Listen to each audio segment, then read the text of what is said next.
सभी का स्वागत है भारत 24 पर। मैं हूं आपके साथ पूर्णिमा मिश्रा और वक्त है दहाड़ का। भारत और पाकिस्तान के बीच जंग रुक गई है, लेकिन इस पर सियासी जंग जारी है।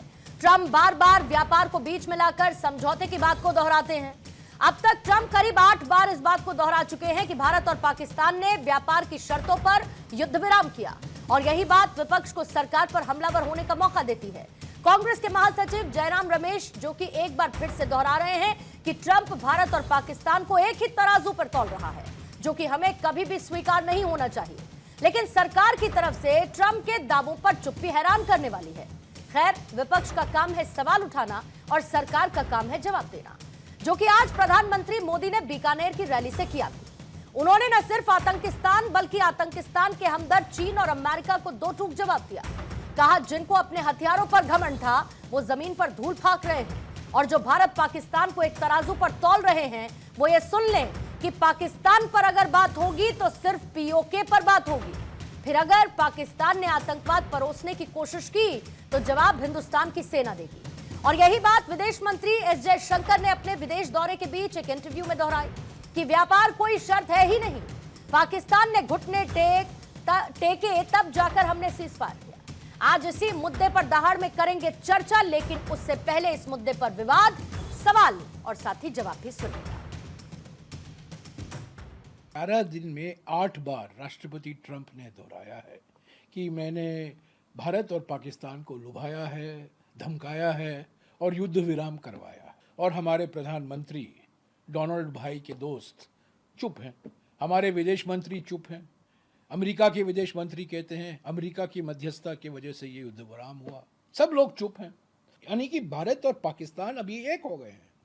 भारत और पाकिस्तान एक ही नाव में हैं। हम इसको स्वीकार नहीं कर सकते। प्रधानमंत्री क्यों चुप हैं? अगर बात होगी तो सिर्फ पाकिस्तान के कब्जे वाले कश्मीर की, पीओके की। भारतीयों के खून से खेलना पाकिस्तान को महंगा पड़ेगा। ये भारत का संकल्प है और दुनिया की कोई ताकत हमें इस संकल्प से टिका नहीं सकती है। तो आइए चर्चा में आगे बढ़ने से पहले सवालों का जिक्र करते हैं। पहला सवाल आज चर्चा में रहेगा शामिल। संदेश साफ, आतंक के खिलाफ विध्वंसक होगा जवाब। व्यापार पर विवाद, दो टूक जवाब। पीओके पर होगी बात। 96 घंटे की जंग, पाक का निकला दम, चीन हुआ बेदम। भारत का विश्वास, लहू बहाने वालों से कतरे कतरे का हिसाब। चीन, अमेरिका, पाक, भारत ने समझा दी दो टूक बात। हमारे साथ बीजेपी के प्रवक्ता आरपी सिंह साहब चर्चा में मौजूद हैं। गौतम सेठ कांग्रेस के प्रवक्ता हमारे साथ मौजूद हैं। पूर्व डिप्लोमेट अचल मल्होत्रा सर हमारे साथ मौजूद हैं, और रक्षा विशेषज्ञ के तौर पर विंग कमांडर आलोक सहाय साहब भी इस वक्त हमारे साथ मौजूद हैं। आप सभी का स्वागत करती हूं। आरपी सिंह साहब, आप ही के साथ शुरुआत करना चाहूंगी। ट्रंप ने 8 बार, सर जिस बात का जिक्र जयराम रमेश ने किया, 8 बार बीते 11 दिनों में ट्रेड के बदले ट्रूस की बात की, और यह बात अलग अलग मंचों से डोनाल्ड ट्रंप दोहरा रहे हैं। विपक्ष ये कहता है कि इसका आधिकारिक खंडन करना चाहिए सरकार को। क्या प्रधानमंत्री मोदी का आज का बयान डोनाल्ड ट्रंप के दावों का आधिकारिक खंडन माना जाए, या फिर एक चुनावी भाषण के तौर पर इसको देखा जाए? देखिए, देश के प्रधानमंत्री मोदी जी ने, देश के एक्सटर्नल अफेयर मिनिस्टर जयशंकर जी ने, देश के एक्सटर्नल अफेयर के सेक्रेटरी मिस्त्री जी ने, देश के डीजीएमओ ने, इस सबने बड़ा स्पष्ट कह दिया और बताया कि किस प्रकार से उनके डीजीएमओ का फोन आया 3 बजे लगभग, 3:30 पे फोन आया। 5 बजे युद्ध विराम नहीं, सिर्फ अभी स्थगित किया गया है। अभी कोई ये नहीं कि कोई मामला रुक गया, कहीं विराम होता तो फिर इंडस वाटर ट्रीटी वाला मामला भी वापस होता, और 5 बजे उसकी घोषणा कर दी गई। उसके बाद कहीं पर ट्रंप साहब ने अपनी तरफ से घोषणा की हो, करिए, उनका अपना कोई डिमेंशन होगा, उनका कुछ एंगल होगा, कुछ उनका मामला होगा जिसके कारण से वो कर रहे होंगे। परंतु उसमें भारत सरकार क्यों जवाब? भारत सरकार के प्रधानमंत्री से ऊपर तो कुछ नहीं, उन्हें जवाब दे दिया कि ये द्विपक्षीय है, इसमें तीसरा कोई पक्ष हो नहीं सकता। हमारी सरकार की बड़ी स्टेटेड पॉलिसी है, और हमारी सरकार की अब से नहीं पिछले कई सालों से स्टेटेड पॉलिसी है कि ये द्विपक्षीय है।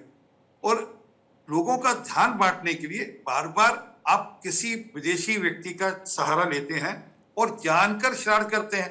तो सर यही नहीं, वो जो बार बार कहते हैं कितने हवाई जहाज गिरे, कितने हवाई जहाज गिरे, मैं आपको एक उदाहरण देता हूँ, उससे आपको स्पष्ट हो जाएगा कि इनका मन क्या, उनकी रुचि क्या है। अगर याद हो, कोरोना के दौरान में ये बड़ी छाती ठोक ठोकर कहते हैं कि फाइजर नाम से इंजेक्शन है, भारत सरकार फाइजर क्यों नहीं ले रहा। राहुल गांधी जी का बार बार बयान है, भारत सरकार फाइजर क्यों नहीं ले रहा, भारत सरकार अमेरिका से या बाकी देशों से वैक्सीनेशन क्यों ले रहा। मोदी जी ने कहा हम अपनी वैक्सीनेशन खुद तैयार करें, अपनी चिंता करेंगे। भारत ने अपनी वैक्सीनेशन तैयार की, दूसरों देशों को भी वैक्सीनेशन दी और वैक्सीनेशन की मैत्री भी करी। परंतु वो फाइजर के पीछे क्या स्टोरी थी वो समझना चाहिए, क्या इंटरेस्ट रहे होंगे फाइजर को यहाँ पर लाने के लिए, समझना चाहिए। इसी प्रकार ये जो रचना रची जा रही, जबकि फोर्सेस कह चुकी है कि हमारे सब पायलट सेफ हैं। जब इतनी बात कह दी और अभी युद्ध जारी है, अभी युद्ध खत्म नहीं हुआ, जब युद्ध जारी हो उसके बीच में स्टेटमेंट नहीं आती, उसके बीच में जानकारियां नहीं शेयर की जाती। ये इस बारे में नहीं पूछा, पाकिस्तान से एक बार नहीं पूछ रहे कि पाकिस्तान के कितने हवाई जहाज गिरे या पाकिस्तान का क्या नुकसान हुआ, पाकिस्तान के अंदर कौन कौन आतंकी थे जो ढेर किए गए, पाकिस्तान में वो जो अजहर मसूद के जो 14 फैमिली मेंबर थे जिनको लेकर वो धाड़े मार रहा था कि हाय मेरे 14 लोग मार दिए, मेरे घर के 14 लोग मर गए, उसको लेकर ही ध्यान में आएगा।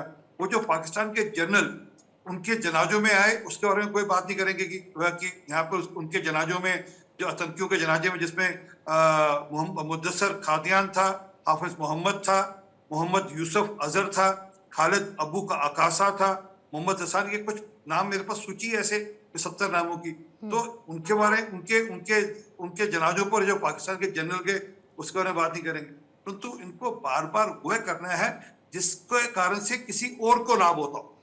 भारत का सेना का मनोबल तो टूटता ही टूटता, परंतु किसी और देश का या किसी और व्यापारिक संगठन का लाभ होता, वो सब प्रश्न पूछने।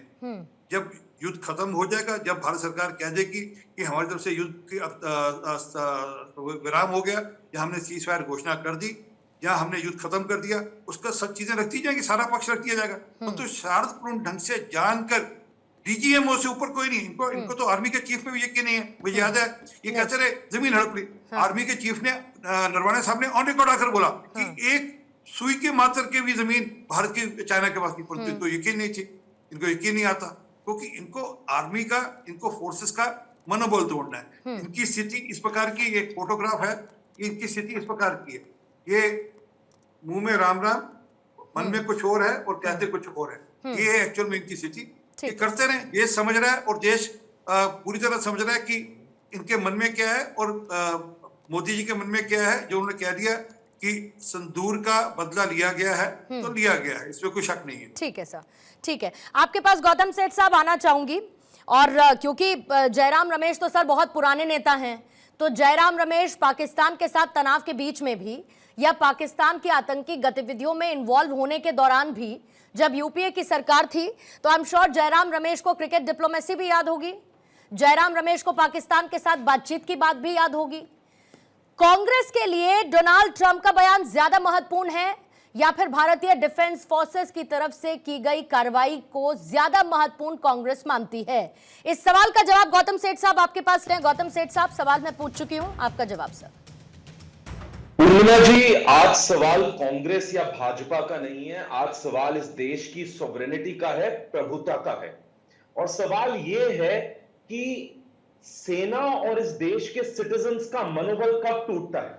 मनोबल तब टूटता है जब अमेरिका के राष्ट्रपति डोनाल्ड ट्रंप 8 बार, एक बार नहीं 8 बार ऐसा बयान देते हैं जिसमें भारत और पाकिस्तान को जैसे एक ही पटल पर रखा हो, और बार इस बात को दोहराते हैं कि ट्रेड को यूज करा गया ऑपरेशन सिंदूर को रोकने के लिए। लेकिन इस पर भाजपा के प्रवक्ता जो यहां बैठे हैं, उनकी भी सॉफ्टनेस और देश की सरकार की चुप्पी, कि मतलब ट्रंप साहब का कोई एंगल रहा होगा स्टेटमेंट देने का। डायरेक्टली भाजपा के प्रवक्ता कंडेम नहीं कर रहे, डायरेक्टली ट्रंप साहब के खिलाफ नहीं बोल रहे, क्योंकि इनको ऊपर से लाइन है कि आप यूएसए के राष्ट्रपति के खिलाफ नहीं बोल सकते। तो देश की सेना का मनोबल वहां टूटता है, देश के सिटीजन्स का मनोबल वहां टूटता है। लेकिन सवाल किस पर उठाए जाएंगे? राष्ट्र विरोधी होने के सवाल उठाए जाएंगे राहुल गांधी पे, सवाल नहीं उठाए जाएंगे जयशंकर जी पर, जो कहते हैं कि हमने ऑपरेशन सिंदूर से पहले पाकिस्तान को इत्तेहाद कर दिया था। सवाल नहीं उठाए जाएंगे नरेंद्र मोदी जी पे कि ये अनपढ़ है जो कान से ऊंचा सुनते हैं। नहीं, आप कहाँ से उत्तर सुनते हैं? आप मुझे कंप्लीट करने दीजिए, आप मुझे एमईए कंप्लीट साहब का करने मिनिस्टर दीजिए, ऑफ मैं आपके अफेयर्स बीच साहब में का नहीं बयान बोला। सुना दीजिए एक बार। आरपी सिंह जी, आप मुझे कंप्लीट करने दीजिए, मैंने आपके बीच में नहीं बोला, आप मेरे बीच में नहीं और बोलेंगे। आज का फर्क नहीं आता, अंग्रेजी थोड़ी नहीं, थोड़ा आप मेरे कमजोर है बीच में नहीं बोलेंगे, आप मुझे कंप्लीट करने रिफॉर्म में दीजिए, फर्क ये नहीं आता, आपका हमारे समय आपको नहीं है। समझ में नहीं आता। One, can you उन्होंने कहा please कि lower his वोट volume कहा था otherwise या I हेड will कहा not था। continue speaking. आप उनको गलत कोट कर रहे हैं सेठ साहब, इसीलिए वो आपको करेक्ट कर रहे हैं। आप अरे उनका वैसे नाम नहीं कहा लेकर, आपने, ट्रम्प आप के उनका बारे में नाम बोला, हमने लेकर बोला सर, आपको, आप देश के एमईए को गलत कोट कर रहे हैं। जब- कृपा करके उनका बयान छुड़वा दीजिए अभी। मैं रिपीट कर देती हूँ सिंह साहब, मैं रिपीट कर देती हूँ सर। आप देश एस अंदर जयशंकर का, चलाइए, गौतम आपको सेठ वीडियो साहब, चैनल गौतम पर भी सेठ साहब, चलाइए। I think you are thorough with your, देश को गुमराह करना आई बंद थिंक कीजिए। सेठ साहब I think you are thorough with your research. और देश को गुमराह कैसे करेंगे? अगर एस जयशंकर ने कह दिया कि व्यापार की कोई शर्त नहीं थी, प्रधानमंत्री मोदी ने अगर ये कह दिया कि जो लोग बात व्यापार की करते हैं तो वो सुन लें कि पाकिस्तान से बात होगी तो सिर्फ पीओके पर बात होगी। अब कौन आसमान से अवतरित होकर सेठ साहब आए? कौन आए सेठ साहब आसमान से अवतरित होके कि आप लोग यकीन की मुद्रा में आ जाएं? और अगर आप लोग इस वक्त भी इन बयानों के बाद ये करते हैं तो क्या ये राजनीतिक अवसरवादिता नहीं है सर? हम घबरा क्यों रहे हैं? हम डोनाल्ड ट्रंप साहब का नाम लेकर इस देश की सरकार घबरा क्यों सर, रही आप है? भारत की ये विदेश कहने नीति से। को कमजोर करते हैं। बार बार डोनाल्ड ट्रंप को वो फुटेज देकर, वो इंपॉर्टेंस देकर जिसके वो हकदार इस मामले में कम से कम नहीं है। सर, इस मामले में नहीं है वो, तो हिंदुस्तान को क्या स्ट्रॉन्ग कर रहे हैं? सर ये द्विपक्षीय मामला है सेठ साहब। सर, ये द्विपक्षीय मामला भारत और पाकिस्तान के बीच का, और एक बार नहीं, इसको सरकार कई बार दोहरा चुकी है। देश प्रेम को डिप्लोमेसी के नाम पर नहीं दबाया जा सकता। जहां देश प्रेम की बात है तो कौन दबा रहा है बताइए? की बात है, कैसे दबा रहा है? सॉवरेनिटी की बात है, वहां गवर्नमेंट ऑफ इंडिया को एक इंडिपेंडेंट स्टैंड लेता हुआ नजर आना चाहिए, जो सरकार कैसे? बताइए क्या कहना चाहिए, बताइए सेठ साहब, बताइए क्या कहना चाहिए, बताइए। आज की स्टेटमेंट में जब डोनाल्ड ट्रंप साहब कहते हैं Pakistan has some amazing leaders, India has Modi my dear friend, जब पाकिस्तान और हिंदुस्तान को एक ही पटल पर रख दिया जाता है तो इस स्टेटमेंट का खंडन करते हुए ना अभी तक प्रधानमंत्री की कोई स्टेटमेंट आई, ना विदेश मंत्री की कोई स्टेटमेंट आई, ना विदेश मंत्रालय की कोई स्टेटमेंट आई। के अंदर हिम्मत नहीं है कि जब पाकिस्तान और हिंदुस्तान सिंह को साहब एक ही अनम्यूट पटल पर करेंगे। रखा जा रहा है तो आप देश उसका में खंडन खून की कीजिए। नदियां बह रही हैं। हम इस चीज को एक्सेप्ट करने वाले नहीं है, हम इस चीज को एक्सेप्ट करने वाले 35 नहीं घंटे के बाद कहा देश में खून की नदियां बह रही हैं, कत्लो गैरत हो रहा है। वही एग्जैक्टली वही बयान इमरान खान ने यूएन असेंबली में जाके बोला। हमने रोकने के राहुल गांधी को, राहुल गांधी रोके क्या? लोकलन चल रहा था, राहुल गांधी चामुंड खा रहे थे, राजनीति, हर चीज में कोशिश, हर चीज नरेंद्र मोदी जी को आर्मी की यूनिफॉर्म में डालकर आपने पोस्टर बनवाई ऑपरेशन सिंदूर का क्रेडिट लेने के लिए शर्म आनी चाहिए आपको। आप जिस तरह से देश की सेना का गोद भी अपने वोटों के बेचने का काम करते हैं। किसने क्रेडिट लिया? बीजेपी का मुद्दा नहीं है। आप बात कीजिए अमेरिका की सरकार और हिंदुस्तान की सरकार के आप सेना की पीठ पे छुरा क्यों घोंप रहे हो? स्टेटमेंट की खंडन होना चाहिए। में छुरा क्यों आपकी घोंप रहे हो? सांसद उनकी स्टेटमेंट की खंडन करती है। आपके मुंह से एक बार भी सेना के लिए कोई तारीफ के शब्द निकले? आपने एक बार भी कहा हाँ सरकार ने इस बार काम किया, सरकार ने सेना का पूरा साथ दिया? एक बार भी निकला आपके मुंह से? नहीं निकलेगा आपके मुंह से, क्योंकि आप सेना का मनोबल तोड़ना चाहते हो। आपके मुंह से कभी एक बार भी किसी आतंकवादी का नाम निकला? मैंने आपको कुछ आतंकवादियों का नाम दिलाया अभी, जिनकी वापस हत्या हो गई, जिनको मार दिया गया। ठीक है सिंह साहब एक सेकंड, सेठ साहब प्लीज थोड़ा सा रुकेंगे और रिक्वेस्ट करूंगी फिर से एक एक करके हम बात करेंगे तो बात भी समझ में आएगी, दर्शकों तक भी क्लैरिटी के साथ बात पहुंचेगी। अचल मल्होत्रा सर, आपके पास आते हुए, ट्रंप का बार बार बयान देना, विपक्ष का उसे उठाकर सरकार पर सवाल खड़े करना, दूसरी तरफ बार बार ट्रंप को कोट करना विपक्ष की तरफ से, क्या आपको लगता है ये कहीं ना कहीं सेना के मनोबल को डाउन करता है, भारत की विदेश नीति को कमजोर करता है, डिप्लोमेसी को कमजोर करता है? और सबसे इंपॉर्टेंट, क्या इग्नोरेंस इस वक्त डोनाल्ड ट्रंप के बयानों को लेकर क्या ज्यादा बेहतर स्थिति होनी चाहिए, या फिर यूएन या फिर G20 जैसे मंच पर औपचारिक तौर पर भारत को इस पर अपनी आपत्ति दर्ज करानी चाहिए कि जो हुआ ही नहीं, Donald Trump being Donald Trump बार बार ये बात कितनी बार कहेंगे? नमस्कार पूर्णिमा जी, आपके सवाल के बहुत सारे कंपोनेंट्स हैं तो एक एक करके जवाब देता हूँ। पहली बात तो ये कि इंटरनेशनल डिप्लोमेसी में जो स्टेट्समैन होते हैं वो normally by name and Shem नहीं करते हैं। हमने बहुत मुश्किल समय में भी पाकिस्तान या चाइना को बाय नेम शेम नहीं किया जब तक पानी सर से नहीं उतर गया। डिप्लोमेसी में एक दूसरी खासियत ये होती है कि आपको ज़रूरी नहीं है कि कुछ कह के कहना है। कई बार आप चुप रह के भी बहुत कुछ कह देते हैं, या इनडायरेक्टली या बाय इन्फ्लुएंस और बाय इम्प्लीकेशन। इस केस में मैं राजनीति में नहीं पढ़ना चाहता, लेकिन जहां तक मुझे समझ में आ रहा है विपक्ष ये चाहता है कि सरकार खड़ी होके बोले, नाम लेके बोले कि डोनाल्ड ट्रंप तुमने जो कहा वो गलत है, तुम्हें ये नहीं कहना चाहिए था। डोनाल्ड ट्रंप कब हमने तुमसे तुम्हारी ये बात मान ली कि अगर हम युद्ध नहीं रोकेंगे तो तुम ट्रेड नहीं करो। इस तरह की बातें नहीं की जाती इंटरनेशनल डिप्लोमेसी। इसके जवाब में सिर्फ ये कह देना कि ये द्विपक्षीय था, 2 डीजीएमओ के बीच में बातचीत हुई, हमने आपस में बात करी, और उसके बाद लगातार बयान जो आ रहे हैं यही है कि इसमें किसी तीसरे की हमें दखल अंदाजी की जरूरत नहीं है। जो कुछ है हम पाकिस्तान के साथ मिलकर बात कर सकते हैं, करेंगे तो कौन कौन विषय पे बात करेंगे ये भी खुल के बोला जा रहा है। डोनाल्ड ट्रंप, पूरी दुनिया जानती है कि डोनाल्ड ट्रंप ने जो एक अपने आप को जो पीस मेकर बनाने की बात कही, अपने पीस प्राइज, नोबेल प्राइज जीतने की सोच रहा है, या वो चाहता है कि उसकी लेगेसी ये रहे, दुनिया उसे याद करे डील पीस मेकर के, ना सिर्फ deal maker but peace maker. और रशिया यूक्रेन में फेल हो गया ऑलमोस्ट। उसने क्लेम किया था 1 दिन के अंदर अंदर कर लेगा। फिर सडनली इंडिया और पाकिस्तान का कॉन्फ्लिक्ट आउट ऑफ ब्लू आ गया। ऐसा कुछ उम्मीद नहीं थी कि ऐसा इतना बड़ा हो जाएगा। तो मुझे लगता है जो जेडी वांस ने पहली स्टेटमेंट दी थी कि it is none of our business, वो उसी पे थमे रहते, टिके रहते तो ज्यादा अच्छा था उनके लिए। लेकिन डोनाल्ड ट्रंप अपनी जगह, उन्होंने देखा ये बहुत अच्छा मौका है। पाकिस्तान को उन्होंने दबाया, धमकाया, जरूर दबाया धमकाया होगा, और तभी पाकिस्तान की तरफ से पहले उन्हें इन्फॉर्म किया गया कि हमारे डीजीएमओ की बात भारत के डीजीएमओ ने मांग लिए, और बिना इंतजार किए कि 2 देश के डीजीएमओ एक साथ या आगे पीछे से अनाउंस करें, उन्होंने छलांग मारी और इस बीच में आगे उन्होंने उस चीज का क्रेडिट लेने की कोशिश करी जो उनके नाम से नहीं बनता था। लेकिन अफसोस की बात यह है कि तब से चले ही आ रहे हैं, वो रुकने का नाम ही नहीं ले रहे हैं और ऐसी ऐसी बातें कर रहे हैं। हाँ, अगर उन्होंने ये कहा होता कि भाई देखो ये लड़ाई मत करो, इससे ट्रेड पे इम्पैक्ट होता है, सुरक्षा शांति पे इम्पैक्ट होता है, तब तो समझने वाली बात है कि let's better trade rather than fight with each other. अब वो अगर ये कह रहे हैं कि मैंने ट्रेड की धमकी देके युद्ध रुकवा लिया, तो भाई कौन मानेगा उनकी बात, कौन सुनेगा उनकी बात? कोई दम नहीं है। हमारा अभी भी ट्रेड डील उनके साथ चल रही है, अभी भी हम ट्रेड डील पे नेगोशिएट कर रहे हैं। तो ये सब चीजें आप डोनाल्ड ट्रंप के व्यक्तित्व के साथ जोड़ दीजिए, इसका कोई मीनिंग है नहीं। ठीक है सर। राजनीति की बात फिर भी मैं कह रहा हूँ, मैं ज्यादा नहीं करता, लेकिन बड़े अफसोस की बात है, आप एक तरफ हम भेज रहे हैं दुनिया भर में ऑल पार्टी डेलीगेशन, उसका बहुत सारे मैसेजेस में एक मैसेज ये है कि the entire nation stands United, और घर पे हम रोज हर चैनल पे लड़ रहे हैं। तो ये क्या मैसेजिंग नहीं जा रही क्या? ये मॉनिटर नहीं हो रहा क्या बाहर? True sir.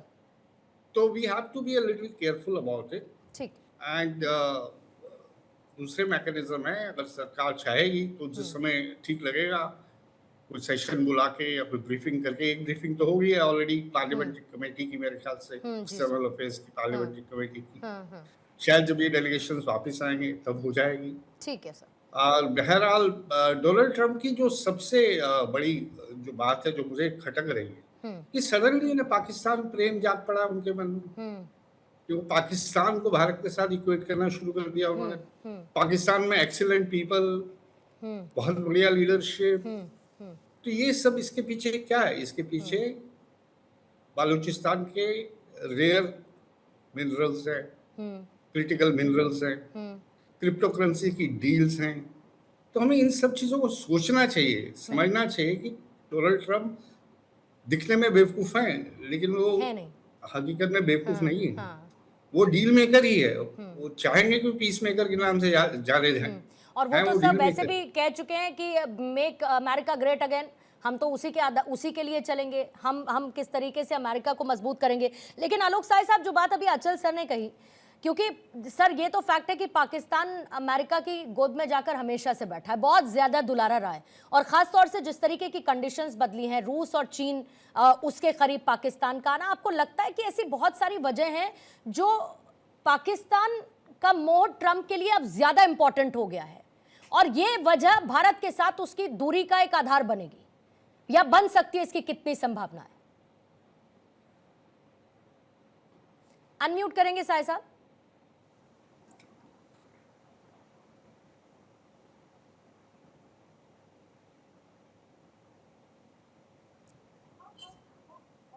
साय साहब प्लीज कुछ बोलिएगा। नहीं सर, आपकी आवाज नहीं आ रही। स्टूडियो से तो हाँ ऑन था मैं। अभी आ रही है सर आपकी आवाज, बोलिएगा। ओके। हाँ, और अचल सर को भी देखिएगा आवाज जा रही है कि नहीं, वो बता रहे हैं, एक बार चेक हाँ, नहीं आ रही जी, अभी आ रही है, ठीक है अभी आ सर, रही है। ठीक है। आलोक साय साहब। I can hear. जी, अचल जी ने काफी सीनियर डिप्लोमेट है अचल जी, उन्होंने जो अभी आकलन दिया है ना, वो बहुत बिल्कुल सही बोला है कि देखिए अमेरिका के ट्रंप जिस तरह से पक्षधर बन के उभर के सामने आ रहे हैं, हो सकता है बहुत ही स्ट्रांग पॉसिबिलिटी है कि कुछ उनके हित अब सामने आएंगे और आने वाले दिनों में वो कुछ न कुछ अपना हित जरूर साधेंगे। वो एक व्यापारी हैं, राष्ट्रपति होने के पहले वो एक व्यापारी हैं, तो निश्चित रूप से अचल जी ने जो कहा है कि कहीं उनकी आंखें हैं, जो अचल संपत्ति है बलूचिस्तान में, जो बहुत ही वैल्यूएबल मिनरल्स है वहां पे या कहीं और पे, तो ये तो अब आने वाला समय बताएगा। मैं बस इतना कहना चाहूंगा पूर्णिमा जी कि देखिए हम कर क्या रहे हैं अभी, बार बार ट्रंप का मुद्दा उठा करके हम कर क्या रहे हैं। एक तो पूरी दुनिया जानती है कि ट्रंप क्या है, जैसा कि अचल जी ने भी कहा, सबने देखा कि रूस और यूक्रेन के मुद्दे पर उन्होंने क्या कहा, कैसे किया, कैसे अपनी किरकिरी कराई, कैसे वो बड़बोलापन उनका है, हर मुद्दे पर उठ के बोलते रहते हैं बिना वजह के, बिना तर्क के। तो अब क्या, अगर ट्रंप ने ऐसे बोला तो हम क्या उनको कटघरे में खड़ा करें? हम क्या उनसे उलझ जाएं? क्या विपक्ष यही चाहता है कि भारत और अमेरिका के संबंध खराब हो जाएं ताकि भारत को बदनाम करें आप? अब ये तो वही बात हो गई ना कि आप क्या ट्रंप को क्या इंटरनेशनल कोर्ट ऑफ जस्टिस में आप खड़ा करना चाहते हैं? तो ये तो भारत का जो भी भलाई चाहेगा वो इस तरह का वक्तव्य नहीं देगा। इस समय हम, जैसा कि अचल जी ने कहा कि अंतर्राष्ट्रीय राजनीति में इस तरह के बयान नहीं दिए जाते हैं। हम अपनी नाराजगी व्यक्त करते हैं तो उसका एक दूसरा तरीका होता है, और उस तरीके से भारत ने अपनी नाराजगी व्यक्त कर दी है कि ये द्विपक्षीय है और इसमें किसी और का दखल हम बिल्कुल बर्दाश्त नहीं करेंगे। इस तरह के वक्तव्य आ चुके हैं, सरकारी वक्तव्य आ चुका है। अब इसके आगे क्या किया जाए? तो अगर इसके आगे अब कोई ये मामला उठाता है बार बार कि ट्रंप ने ऐसा क्यों कहा, ट्रंप ने ऐसा क्यों कहा, आप ट्रंप को क्यों नहीं सिंगल आउट करके उनको ह्यूमिलिएट करते हैं, तो वो आदमी अगर जो भी पार्टी या वो आदमी अगर ये डिमांड करता है तो वो नहीं चाहता है कि भारत की अंतरराष्ट्रीय जगत में स्थिति सुदृढ़ हो रहे हैं, वो भारत को कमजोर करना चाहता है। जी पूर्णिमा जी, मेरा आकलन यही है। ठीक है सर। सिंह साहब, एक और बात को, क्योंकि प्रधानमंत्री ने बार बार पीओके का जिक्र किया, आतंकवाद और पीओके, अब इन दो बातों पर सीधे पाकिस्तान के साथ हमने कह दिया है कि बात होगी तो इन्हीं दो बातों पर होगी, लेकिन इसको लेकर सर किस स्ट्रैटेजी के साथ हम आगे बढ़ रहे हैं? क्योंकि इन्फिल्ट्रेशन की हरकतें पाकिस्तान छोड़ेगा नहीं, बॉर्डर पर टेंशन पाकिस्तान शायद ही छोड़ पाए, क्योंकि उसके लिए वो सर फूड है, खाना पीना है, उसके लिए वो उसको कैसे छोड़ेगा। बट बात यह कि अगर हम पीओके को एकमात्र एजेंडा और साथ ही आतंकवाद को लेकर चल रहे हैं, तो हम किस तरीके से इसको स्ट्रैटेजाइज कर रहे हैं, स्पेशली पीओके, जब हम अंतरराष्ट्रीय लेवल पर इस तरीके के बदलाव देखते हैं? देखिए पूर्णिमा जी, ये युद्ध सिर्फ तोप और गोलों से नहीं लड़ा गया। ये युद्ध प्रधानमंत्री ने कहा कि दिमाग से भी लड़ा गया। इसमें जो इंडस वाटर ट्रीटी को लेकर जो सारा एक्शन हो रहा है, जो सारा प्लान बन रहा है, जिसको लेकर पाकिस्तान में हड़कंप मचा हुआ है, वह जब पूरी तरह लागू होगी, आप देखेंगे वहां का अवाम पाकिस्तान के सरकार या उनकी हुकूमत के खिलाफ खड़ा होगा। जब पीने के पानी का बूंद नहीं मिलेगी और जब बिजली नहीं मिलेगी, जब अंधेरा होगा और जब इकॉनमी वहां पर बुरी हालत में होगी, तो वहां का अवाम वहां पर खड़ा होगा। इसलिए तब वहां पर पीओके की बात भी होगी, तब वहां के लोग कहेंगे भैया हमें जीने दो, हमें आतंकवाद से लेना देना नहीं। और ये मैसेज सिर्फ पाकिस्तान के लिए, दुनिया के लिए भी मैसेज है। ये मैसेज अमेरिका के लिए भी है, ट्रंप के लिए भी है, ये मैसेज दुनिया के बाकी देशों के लिए भी है कि हमारी अगर बातचीत होनी है तो आतंकवाद पे ही होनी है, और कोई बातचीत होनी नहीं, कोई ट्रेड वेड की कोई बातचीत की बात सोचो ही मत आप। और दूसरी अगर कोई बातचीत होनी है तो पाकिस्तान ऑक्युपाइड जम्मू कश्मीर कैसे भारत का हिस्सा बने, जो कि हमारी पार्लियामेंट में तय हुआ 1994 का, उसके बाद वापस से रिट्रीट किया माननीय अमित शाह जी ने, उसको वापस से दोहराया अपनी जो अपने प्रण, भारत के प्रण को। तो हमारा तो स्पष्ट है इस मामले में। अब वो जब जमीन पर उनके यहाँ चराई होगी, वैसे भी उनकी इकोनॉमी की हालत दिख रही है कैसी हालत है। अभी जो IMF का लोन हुआ उसके ऊपर भी क्या 11 शर्तें लगी हैं, वो भी सब समझ में आ रही है कि नई नई शर्तें लगनी शुरू हो गई हैं। और यही नहीं, अभी बाकी और जो मॉनेटरी फंडिंग के जो उनके सोर्सेज हैं उन पर भी भारत की नजर है, वहां पर भी भारत अपनी बात रखेगा। और ये जो डेलीगेशन, ऑल पार्टी डेलीगेशन जो गया है पूरी दुनिया भर के देशों के लिए, वहां पर भी जब ये पूरी चर्चा रखी जाएगी, पूरी चर्चा के अंदर सारी बात समझाई जाएगी किस प्रकार दुनिया में कहीं भी आतंक का मामला होता है तो उसके पीछे पाकिस्तान होता है, उसके पीछे पाकिस्तान के जो आतंकी अड्डे हैं, आतंकी ठिकाने वो पाए जाते हैं।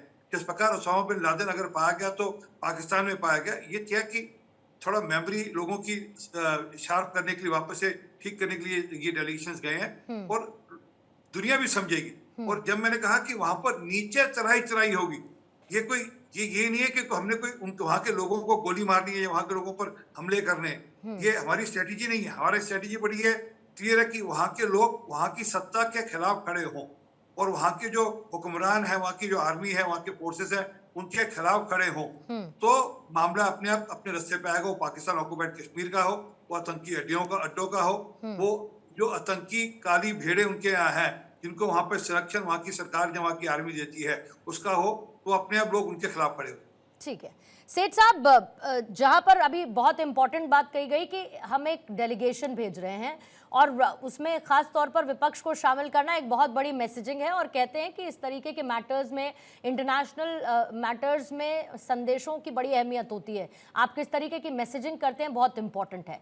एक तरफ हम ये कदम उठा रहे हैं जहां पर सब साथ हैं, अंतर्राष्ट्रीय स्तर पर पाकिस्तान को एक्सपोज करने की तैयारी कर रहे हैं, दूसरी तरफ आंतरिक राजनीति अपनी एक अलग चादर ओढ़े हुए है। तो हम आंतरिक राजनीति को क्या कमजोर करने का प्रयास इन बातों के जरिए नहीं करते हैं? हमारे लिए ये सारी की सारी बाहर की बयानबाजी बहुत ज्यादा इंपॉर्टेंट है। क्या कांग्रेस को लगता है कि अमेरिका भारत के लिए इंपॉर्टेंट है ही नहीं, तो हमको खुलकर अमेरिका का या डोनाल्ड ट्रंप का विरोध कर देना चाहिए, छोड़ देना चाहिए, अंतर्राष्ट्रीय स्तर पर भारत को किसी के साथ की जरूरत नहीं है? आपको ऐसा लगता है सर? क्योंकि सरकार तो आपने भी चलाई है, यूपीए ने भी चलाई है सरकार, तो आप लोगों ने भी तो अलग अलग तरीके से डिप्लोमेसी की ही होगी ना। देखिए पूर्णिमा जी, बिल्कुल आपने जो कहा कि जिस तरह से ये ऑल पार्टी डेलीगेशंस दूसरे देशों की ब्रीफिंग करने जा रही हैं, ये इस देश के कल्चर में रहा है, हमारी परंपरा है। वाजपेयी जी भी कांग्रेस की सरकारों के समय गए थे, और ऐसा होना एक हेल्दी डेमोक्रेसी का साइन है।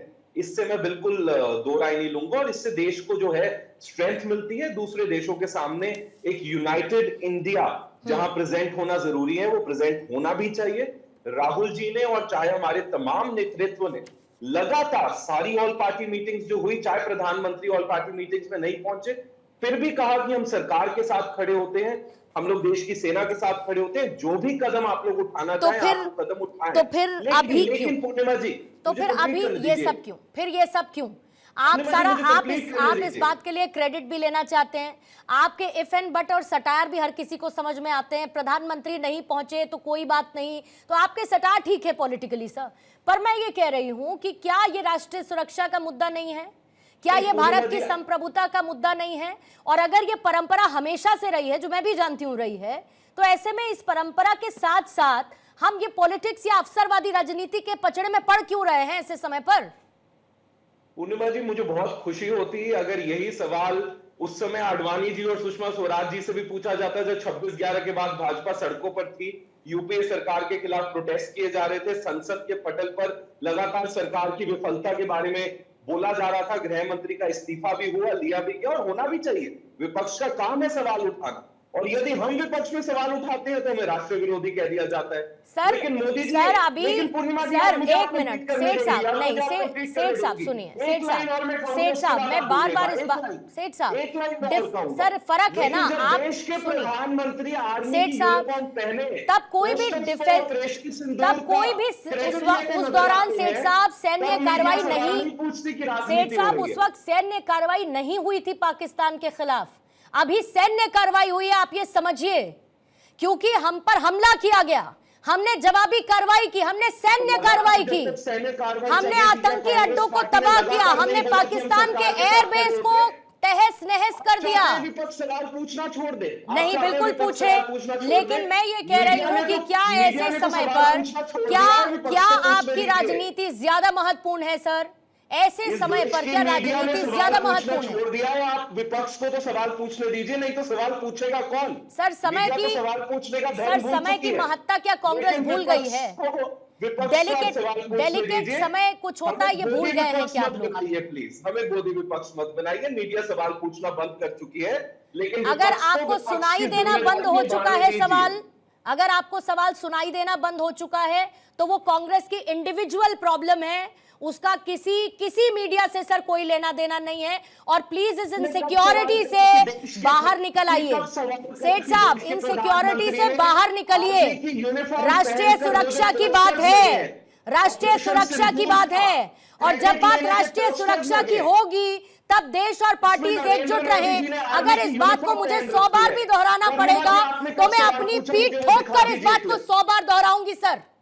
अगर बात राष्ट्रीय सुरक्षा की होगी तो दोहराऊंगी इस बात को, और इसके लिए आप अगर मेरी लेबलिंग करना चाहते हैं फील फ्री, आप इसके लिए मेरी लेबलिंग करना चाहते हैं feel free sir, feel free, लेकिन कम से कम भारत की विदेश नीति पर तो प्रहार मत करिए अपने पॉलिटिकल एजेंडे के लिए, वो भी ऐसे सेंसिटिव समय पर। पोस्टर वॉर बनकर नजर आएंगे ऑपरेशन सिंदूर के, लेकिन पूर्णिमा जी सवाल नहीं पूछेंगी। पूछ चुकी सर, पूछ चुकी, तब भी सवाल पूछ चुकी, आपने नहीं सुना तो क्या करूं? अपने दूसरे प्रवक्ता से पूछिए, बीजेपी से उस पर सवाल पूछा या नहीं पूछा, पूछिए जाकर उनसे, पूछा इस पर भी सवाल मैंने, लेकिन आपकी सेलेक्टिव हेयरिंग की प्रॉब्लम है ना, क्या कर सकती हूं मैं उसके लिए? कुछ नहीं कर सकती, जो हमें सुनना है उतना सुनेंगे, जो नहीं सुनना वो नहीं सुनेंगे, नहीं सुनेंगे ना सर, हम नहीं कर सकती। मैं आपके नैरेटिव को बदलने की मैं कोशिश भी नहीं करना चाहती सर, फील फ्री, लेकिन कम से कम तथ्यों पर बात करिए ना, समय की नजाकत को तो समझिए कम से कम। क्या ये तथ्य नहीं है कि नरेंद्र मोदी जी ने आर्मी की यूनिफॉर्म में जो पोस्टर्स लगे उसमें ऑपरेशन सिंदूर का वोट लेने का जो कोशिश की जा रही है, जो उसका राजनीतिकरण हो रहा है, क्या उसके ऊपर आरपी सिंह जी जवाब देंगे? क्या उनसे पूछा जाएगा कि ये क्रेडिट इंडियन आर्मी का है, ये आप चाहते हैं वो फिर से दोहराएं तो दोहरा देंगे, पूछ चुकी उनसे भी सवाल, पूछ लीजिए। में बैठे हुए नरेंद्र मोदी जी का है कि इस देश की आर्मी का है, आप बताइए। आप यहाँ पर वहां पर पोस्टर बॉय बनेंगे और इंडियन आर्मी को आप उसका क्रेडिट नहीं लेने देंगे, आप इंडियन एयरफोर्स को क्रेडिट नहीं लेने देंगे। जवाब दीजिएगा सिंह साहब, राजनीति करेंगे तो ठीक है, सिंह साहब जवाब दे दीजिए। विपक्ष सवाल पूछेगा तो देश कमजोर हो रहा है। बोलिए सिंह साहब, आप बोल लीजिए, मैं इनको 10 बार बोल चुकी हूँ, इस पर सवाल पूछ चुकी हूँ मैं बीजेपी के प्रवक्ता से, लेकिन इनको सुनाई नहीं पड़ रहा, आप फिर दोहरा दीजिए इनके लिए। असल में क्या है कि मैंने बताया ना कि ये कोई आजकल चाइना मार्का की नई कान के सुनने की मशीन आई है, सब ये वो लगाकर बैठे, इसलिए इनको दिक्कत है। और ये सुनना वही चाहते हैं जो चाइना इनको सुनाना चाहता है, जो पाकिस्तान इनको सुनाना चाहता है, इसलिए इनको उनके आगे देखना नहीं, ना सुनना नहीं। कहीं पर भी भाजपा की ओर से कहीं कोई पोस्टर की बात नहीं है, बड़ी स्पष्ट कहते हैं। ये पूरा का पूरा क्रेडिट आज भी प्रधानमंत्री जी ने भारत की सेना को दिया। अब प्रधानमंत्री जी के कथन पे जाइए, जो प्रधानमंत्री जी ने आज भी कहा, जो पहले भी कहा, और जो भारत सरकार कह रही है उस पर जाइए। कोई इंडिविजुअल क्या करता है उस पर मत जाइए कृपा करके, पहली बात। पार्टी का कोई ऑफिशियल कुछ नहीं है। दूसरी बात, सर आपको मैंने अभी बताया कि 26/11 के बाद वो रिक्वेस्ट करते रहे फली मेजर साहब जो एयरफोर्स के चीफ थे कि हमें छूट दे दीजिए। उसके बाद मनमोहन सिंह जी गए शर्मल शेख में, बोले बेचारा पाकिस्तान आतंक से पीड़ित है, ये भी बेचारा देश है, ये मनमोहन सिंह जी का बयान है। बलूचिस्तान के से पीड़ित है पाकिस्तान, ये भी शर्मल शेख में उनका बयान है। तो दो चीजों में फर्क हो गया ना। आप तो 26/11 को आरएसएस का षड्यंत्र बता रहे थे, आपने तो नहीं कहा था कि यह पाकिस्तान का षड्यंत्र है, यह पाकिस्तान। मैंने कहा दोस्त ये जिसने भी निकाला गलत निकाला, आप देख लिया, सुन लिया, हमने देख लिया, सुन भी लिया और कहा भी, उसका बयान भी दे दिया। आप सुनना नहीं चाहते तो क्या करेंगे, इलाज नहीं ना। कोई बात नहीं, चश्मा भी नया भिजवाता हूँ, कार की शीशी भी नया भिजवाता हूँ, तो आपको समझ में आ जाएगी बात। क्योंकि जो मूल बात है, आप ये जो बार बार आप डोनाल्ड ट्रंप का गाना यहाँ पर गाते हैं, यहाँ पर आप बार बार मनमोहन सिंह जी नहीं गए थे। आपने डोनाल्ड ट्रंप की बात की थी कि भाजपा के जो बार बार आप डोनाल्ड ट्रंप का यहाँ पर गाना गाते हैं, किसके कहने पे गाते हैं? आपको देश के प्रधानमंत्री की बात नहीं सुनाई देती, देश के डीजीएमओ की बात नहीं सुनाई देती, देश के पुलिस के आर्मी के अधिकारियों की बात नहीं सुनाई देती ना आपको सिर्फ वो सुनाई देता है जो आपको सूट करता है, जो इससे देश की सेना का मनोबल टूटे, वो आपको सुनाई देता है। आपने सवाल पूछा था, वो जवाब दे रहे हैं। अपने मोदी जी को दीजिए, इंदिरा गांधी जी की कांग्रेस को मत दीजिए। इंदिरा गांधी पाकिस्तान नहीं गई थी क्या? जैसे देश का कोई भी प्रधानमंत्री जिसने पाकिस्तान की तरफ दोस्ती का हाथ ना बढ़ाया हो, कोई ऐसा प्रधानमंत्री नहीं था। जनरल अरोड़ा ने सरेंडर कराया था 93, उसके बदले में 54 हमारे जो आर्मी के लोग थे उनको नहीं वापस ला पाई इंदिरा गांधी। ठीक है, आचल मल्होत्रा साहब, उनके 54 नहीं ला पाई। आती हूँ साहिब साहब, आपका क्लोजिंग कमेंट लूंगी, उससे पहले आचल मल्होत्रा साहब 2 मिनट आपको मैं दे पाऊंगी, बहुत मैक्सिमम। लेकिन साथ ही ये भी समझना चाहती हूँ कि आपको लगता है कि ये भी कुछ अहम फैक्टर्स डोनाल्ड ट्रंप के हो सकते हैं कि एक तो उनका सर ईगो बड़ी जल्दी हर्ट होता है। आपको लगता है कि डोनाल्ड ट्रंप का ईगो हर्ट है क्योंकि सीजफायर का जो वो क्रेडिट लेना चाहते थे, भारत ने उस बात का खंडन बार बार किया। फिर दूसरा, रूस के साथ जिस तरीके की सिचुएशन या चीन के साथ रही और यूक्रेन की मदद कर रहे थे पूरे के पूरे नेटो देश इंक्लूडिंग यूएस, वहां पर भारत का अपना एक स्टैंड था। भारत ने रूस के साथ अपने किसी भी तरीके के रिश्ते नहीं बिगाड़े, चीन के साथ अपना एक संतुलित जो रिश्ता था उसको बरकरार रखा। क्या आपको लगता है उन बात को लेकर भी कहीं ना कहीं डोनाल्ड ट्रंप के मन में कोई एक खींच है अंदर ही अंदर? डेफिनेटली रशिया यूक्रेन कॉन्फ्लिक्ट के दौरान जो हमने अपनी स्ट्रैटेजिक ऑटोनॉमी का इस्तेमाल किया, जो हमने एक्सरसाइज की, खास तौर से तेल खरीदने को लेकर, जो हमने डिस्काउंटेड प्राइस पे रशिया से तेल खरीदा, या हमने यूरोप को साफ साफ शब्दों में कहा कि भाई ये वॉर जो है हमारी वॉर नहीं है, ये आपका मामला है, आप इसे निपट लीजिए, हम अपनी प्रायोरिटीज को देखेंगे, नेशनल सिक्योरिटी को देखेंगे, एनर्जी सिक्योरिटी को देखेंगे। तो इन सब चीज़ों का डेफिनेटली डोनाल्ड ट्रंप की जो पर्सनालिटी है उस पर तो के हिसाब से जरूर असर पड़ता है, बिकॉज वो सोचते हैं कि he is the last word. अगर उन्होंने कह दिया, अब उनका बात करने का स्टाइल देखिए ना, मैंने उससे कह दिया है ये हो जाएगा, मैंने पुतिन से बात कर ली है ये हो जाएगा। ठीक है सर। अभी भी वो मोदी जी को आजकल की किसी वीडियो पे कह रहे थे, my good friend, my very good friend, नाम लेके बोल रहे थे उसको। बट उनका एक तरीका, अब आप देखिए कितने यूटर्न्स लिए उन्होंने पिछले 3-4 महीने में। ये एक उनकी टैक्टिक्स है। टैरिफ वॉर शुरू करी, फिर पॉज कर दिया, फिर सबके साथ बायलैटरल पे उतर आए, चाइना को भी लिया है, 145 से लेकर 25 पे आ गए। तो ये एक टैक्टिक है उनकी, और भावना इसके पीछे बहुत बड़ी है। हम लोग हंसे थे जब उन्होंने कहा कि मुझे ग्रीनलैंड लेना है, या जब वो बात करते हैं कि मैं जो गाजा स्ट्रिप है उसको मैं वहाँ वो बना दूंगा, रिवेरिया बना दूंगा। बट पूर्णिमा जी ये बात नहीं है। वो गाजा स्ट्रिप लेने के बाद वहाँ एक बहुत पुराना प्रपोजल है कैनाल बनाने का, अल्टरनेटिव टू सुएज कैनाल, और वो तो उसको बहुत हल्के में नहीं लेना, इम्पोर्टेंट मानते हैं Donald Trump. Sir I am so sorry, मैं थोड़ा सा मेरे पास थोड़ा सा समय कम है Aanchal sir, I am really sorry, मैं आपको टोक रही हूँ। आलोक साहिब साहब, आपका बस क्लोजिंग कमेंट्स अब फौरन लेना चाहूंगी, क्योंकि हम कहीं ना कहीं जब अमेरिका की तरफ देखते हैं तो साथ ही हम ये भी देखते हैं कि अमेरिका जो इस वक्त कर रहा है वो उसकी इंडो पैसिफिक की नीति से मेल खाता है। I think Donald Trump will continue doing so, because this is their approach, this is Donald Trump's or America's approach, and we will see it in future as well.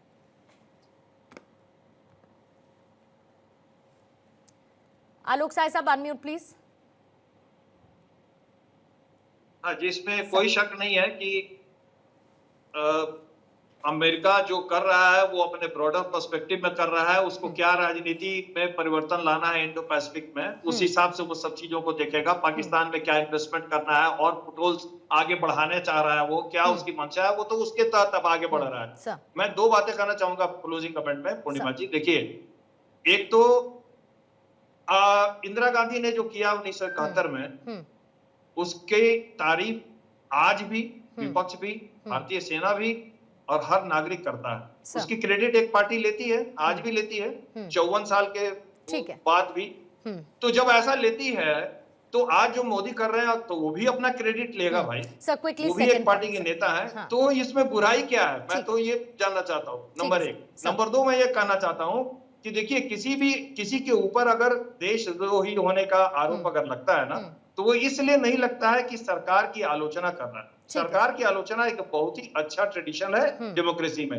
वो देशद्रोह होने का आरोप तब लगता है साहिब साहब, जब आपके so sorry। बयानात मुझे आपके आपको बयानात जरूरत है। पाकिस्तान इस्तेमाल करने लगे हमारे खिलाफ। बिल्कुल जो फेयरली कि हो टेकन रहा सर, फेयरली टेकन, और बहुत सीरियस बात आपने कही, लेकिन क्योंकि समय की कमी है, आप सभी लोगों का शुक्रिया चर्चा में हिस्सा बनने के लिए।